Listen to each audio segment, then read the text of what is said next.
મિત્રો, પહેલાં એક સરસ ભણવામાં પાઠ આવતો કે લુચ્ચો વરસાદ.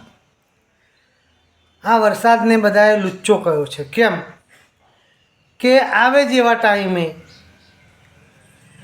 જ્યારે આપણે બહારગામ જવા તૈયાર થઈ નીકળ્યા હોય, સરસ તાપ હોય અને પછી છત્રી લેવા ના રોકાયા હોય, સરસ મજાના કપડાં પહેરી નીકળ્યા હોય અને વરસાદ આવી ચડે અને આપણને પલાળે, આપણે પલ્લી જઈએ, દોડીએ. વરસાદ તો પડે પણ આપણને પણ પાડે, કારણ કે વરસાદ આવતો હોય, ઝાપટ આવી વરસાદની બરાબર, અને આપણે દોડીએ. જો ચંપલ ખસ્યું, પગ ખસ્યો તો આપણે પડી જઈએ. આવો વરસાદ છે, બોલો. જ્યારે છત્રી ના લીધું હોય ત્યારે જ આવે પાછો. તમે છત્રી લઈને આખો દાડો રખડો પણ વરસાદ ના આવે તે ના જ આવે. તમારે કંઈક બહાર ગામ જવું હોય ને ત્યારે એવું થાય. છોકરા દફતર લઈને નિશાળ જવા તૈયાર થયા અને વરસાદ ચાલુ થયો. મારા ભાઈ, હવે છોકરાને છત્રી લઈને મૂકવા જાવ નહીં હાર તો પાછો બંધ થઈ જાય. એટલે છત્રી ના લઈ જાય તારે જ પલાળે તમારું દફતર.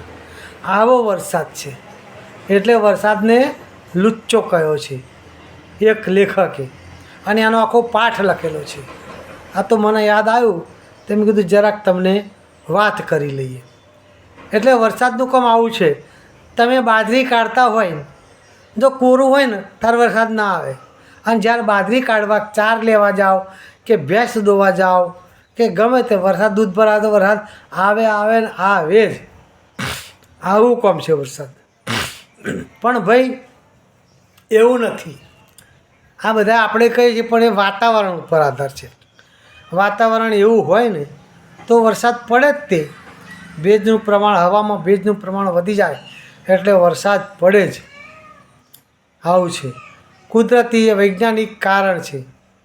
એટલે આપણે બધા કહીએ છીએ કે વરસાદ લુચ્ચો છે. પણ મારા વાલા એવું નથી. આવજો તારે.